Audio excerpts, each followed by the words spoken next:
Në një lidhje direkte, e kemi Donan, mirëmëngjesi Dona, linja për ty. Mirëmëngjesi Agnesa dhe për ju në studio dhe gjithë shikuesit e Koha Vizionit. Sot do të flasim për kryeqytetin, ndërtimet e reja dhe ndërtimet e vjetra, pra pamja e vjetër e kryeqytetit. Për gjitha këto do të flasim me njësin e urbanizmin, Driton Tafallarin, i cili do të na tregoj më gjërësisht lidhur me urbanizmin, lidhur me ndërtimet e reja dhe të vjetra në kryeqytet. I nderuar, fillimisht faleminderit shumë për kohën. Faleminderit shumë për juve. Tregona pak a shumë se apo nëse vjetër me ndërtimet e reja. Po kjo më varet prej. Hajde po fillojmë me analizën e statistikave të cilat kanë dalë prej regjistrimit të popullsisë, po dhe të banesave cila ndodhi vitin e kaluar. Në Prishtinë ka rezultuar që të jenë diku rreth 90.000 banesa, njësi banesore ose shtëpi, që në krahasim me rreth 10 vjetë ma herët, kur ka qenë regjistrimi fundit, i bjerë që të kemi një rritje prej diku rreth 29.000 njësive banesore. Do të thonë për 10 ose 11 vjetë një rritje prej rreth 30%, duket që të jetë pak ma tepër se sa që duhet. Kjo për arsye se rritja e numrit të banesave është mjaft e madhe, po në anën tjetër, ajo që ka ndodhur me regjistrimin e banorëve, i bjerë që në tanë Kosovën banor ka ma pak se sa para 10 vjetë. Do të thonë kemi një disbalans logjik në mes të rritjes së numrit të njësive banesore, e në anën tjetër kemi ramje të popullsisë. Thoni që numri i banesave është më i lartë se sa i banorëve, apo jo? Ashtu duke të jetë në bazë të regjistrimit dhe të analizave të parafarta të cilat mundemi mi bë.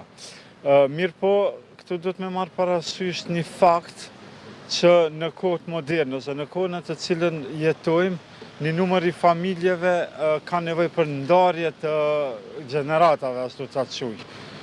Do të thonë përderisa në kohën kurat më të hershme ka qenë një falloj tradite që prindërit ndoshta mendet 2 ose 3 gjenerata së bashku në një shtëpi ose në njësi banesore. Kjo gjama nuk po ndodh, domethënë është duke ndodhur një ndarje e gjeneratave dhe secili në një farë mënyre po e kërkon akomodimin e vet. Ashtu që nëse merret nga ky aspekt, i bie që ky numër ndoshta edhe mundet me i plotësu kërkesat të cilat janë për banim të qytetarëve. Duke marrë parasysh çështja e kulmit mbi kokë, sigurimin e kulmit mbi kokë është një ndër kërkesat themelore të njerëzit. Domethënë është kulmi mbi kokë, veshmbathja, higjiena, domethënë të gjitha hyjnë këto në ato kërkesat minimale. Domethënë në këtë aspekt kështu qëndrojnë gjërat. Flasim edhe për arkitekturën pra të kryeqytetit, cilat janë ato lagje që e mbajnë ndoshta arkitekturën e vjetër, ku mund të themi që kjo lagje është më e vjetra e Prishtinës. Është Tophane ose edhe Velania që kanë qenë këto 2 lagje me domethënë pamjen e vjetër, po tashti kanë filluar edhe ndërtimet e reja dhe paksa ka ndryshuar edhe pamja. Po, saktë. Po në përgjithësi, nëse shohim Prishtinën si të anësi transformimi urban në Prishtinë i gjithanshëm. Domethënë nëse marrim një inqizim edhe bëjmë një krahasim të para 10 ose 15 vjetëve, nuk njihet Prishtina. Po thash kjo sa i ka anë negative, i ka anë edhe anë pozitive, për shembull mos i përmendet lagjet, ndoshta një ndër lagjet të cilat deri vonë, hajde të themi, i ka rezistuar ndryshimeve ka qenë Velania. Mirë po dhe aty kanë filluar ndryshimet, domethënë ndërtimet e larta, ashtu me quajt. Dragodani ka qenë njëna prej pjesë, po Dragodani absolutisht më nuk njihet. Kjo pjesa nga Veterniku, edhe aty kemi transformim total, domethënë vinça, kamiona kemi në të gjitha anët e Prishtinës. Domethënë ashtu ndodh një ndërtim enorm. Pra po kthem pak të statistikat, vitin e kaluar na dul që diku rreth 30% të ndërtesave të cilat po bëhen janë të zbrasta. Domethënë edhe pse s'kemi informata sakta çka do të thënë me këtë fjalën e zbrast.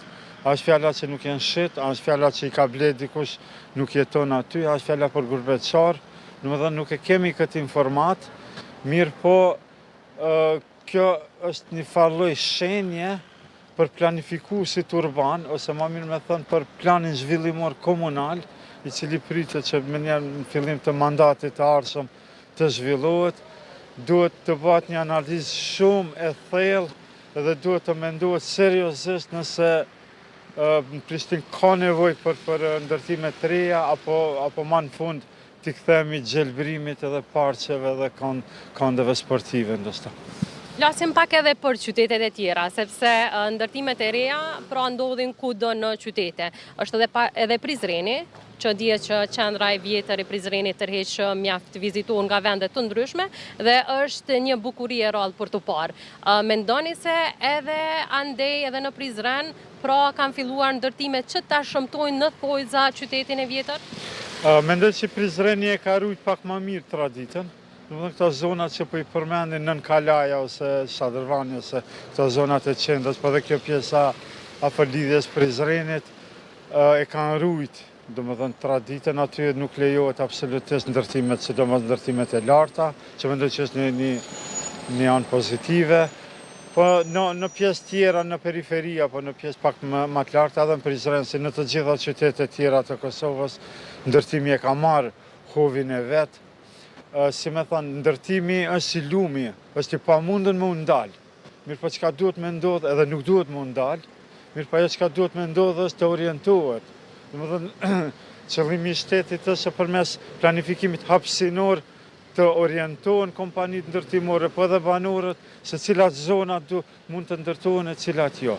Domethënë, duhet të gjendet një farë kompromisi në mes të ndërtimeve të cilat nuk duhet të ndalen, po edhe të si me thënë, mirëqenjas qytetare, ati balansit në mes të betonit edhe gjelbërimit. Në më thënë, e gjitha qelësi i zgjidhjes se këti problemi qëndron të planifikimi hapësinor, dhe më thënë të plani zhvillimor komunal, edhe të hartat zonale, të cilat po shpresoj që tas në mandatin e ri, mas pari do të rishyrtohet, e mandej edhe të implementohen ashtu si s'dalen.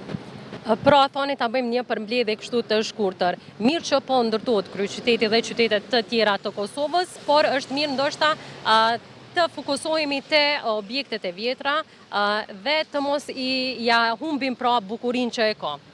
Absolutisht po, domethënë është magjika i balansi në mes të ndërtimit edhe zonave të gjelbërta dhe rekreative. Kjo është domethënë shtetet perëndimore për atë edhe dallohen prej vendeve tjera të pazhvilluara, mu për shkak të zhvillimit urban. Të ajo gjetja e këtij balansit, se njerëzit duhet me banu, absolutisht është kjo e drejtë, mirë po duke mos e prishur edhe qetësinë, edhe harmoninë, po edhe ajrin e pastër, domethënë e gjitha, domethënë duhet të gjendet një balans, edhe sipas mendimit tim duhet për një kohë edhe ndoshta edhe të stopohet puna e ndërtimit derisa të stopohet jo, po të bëhet një farë analize ndoshta për një periudhë të ngrirjes ta quaj të ndërtimit derisa të bëhet një analizë se si të shkohet me trend, atë zhanohet Prishtina ndoshta mos e po flasim për Prishtinën horizontalisht në disa zona tjera ndoshta nga Vërnica apo ku ta di unë, apo çka duhet ndodh. Po për një moment mendoj që duhet me ndodh një moratorium, një ngrirje e ndërtimeve, se mendoj që ka mjaftuar shumë Prishtinë. Si qëndrojmë për nga ndërtimet e reja? Si qëndrojmë në rajon dhe Moxhen? Trendi është më i madh se në rajon. Mendoj që këtu ka pas edhe shfrytëzim të disa zbrastirave ligjore mas luftës, ku është leju ndërtimi edhe pa planifikim të mirëfillt urban.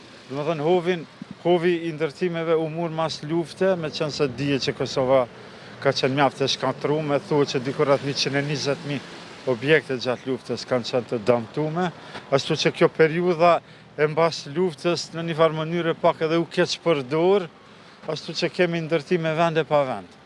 Po ajo çka duhet me ndodhë është në disa zona madhe nuk mundet mu intervenu, po tash çka duhet me ndodhë është të bëhet kjo ngrirje momentale dhe të bëhet një analizë mirëfillt të gjendjes. Po të kthej prapë tek kryeqyteti. Mendoni që në një të ardhme, pra kryeqyteti mund të jetë vetëm me ndërtesa banesore dhe shumë pak shtëpi? Në vendet urbane, kjo është edhe trendi. Do më thënë, në vendet urbane, realiteti është shtëpia është luks, sidomos në qendër. Do më thënë, në shumë pak vende, nëse shkoni edhe në vendet tjera, nuk ka shumë shtëpi në qendër. Shtëpit zakonisht orientohen në për periferi të qytete, apo djetë edhe në për fshatra. Mirë po problemi është që duhet me leju edhe zona, do më thënë, që të kalojnë edhe zjarfiksit, apo të ketë edhe qarkullim të mirë fillt. Kjo mande lidhet e me tema tjera të mobilitetit edhe të vendeve për rekreacion. Nëse shini kemi lagjet tona, për qëmo në Lakrishte, nuk e kemi asë një park, asë një zonë rekreative. Gjithë lagja nuk eksiston një vend ku mundet për qëmo me qëtë fëmijët, po duhet me dalë mande në për zona tjera. Kjo është ai balansi që e mendova në mes të ndërtimit, edhe gjelbrimit, edhe rekreacionit, edhe mobilitetit. Dhe më thënë, qyteti është si një organizëm. Dhe më thënë, të gjitha pjesët e qytetit duhet të funksionojnë ashtu që organizmi të mbetet gjallë. Përndryshe në qoftë se jipet vetëm një organi ashtu që ta quajmë prioritet pjesë tjera, atër munden nga dalë dhe të vdesin. Pra, thoni që të ruhet pamja e vjetër, të kemi më shumë hapësira të gjelbra në kryeqytet dhe në vendet të tjera, pse jo edhe të ndërtohet, por më pak dhe me një organizim më të detajuar për të pasur pra funksionimin, si që e përmandet edhe jo, që të kemi ndërtesa, por jo të pabanueshme. E sakt. Në fakt ekziston lista, me që se e përmendet Prishtinën e vjetër, ekziston lista e trashëgimisë kulturore, edhe kjo një farë mënyrë duhet jetë edhe baza për përpyllimin e çfarë do plani zhvillimor, ose planifikim hapësinor. Për arsye se këto zona ose këto pika të cilat ruajnë identitetin e Prishtinës së vjetër në asnjë mënyrë nuk guxojnë të preken. Qoftë si pika të veçanta, sa Kulla ose muzeu ose ku ta diun, ose edhe si zona të veçanta të cilat duhet absolutisht të ruajnë identitetin e Prishtinës. Fatkeqësisht shumë pak na kanë mbetë të tilla. Ashtu që këto që na kanë mbetë, hajde t'i ruajmë sa nuk na janë shkatëruar. Nderuar, faleminderit për krejt këto informata që ndat me shikuesit tanë. Faleminderit shumë. Faleminderit dhe ne do të takohemi në tema të tjera. Agnesa, unë me kaq po e përmbylli këtë lidhje direkte, nëse nuk keni ndonjë pyetje në linjën po e kaloj tek ju në studio. Faleminderit shumë Dona.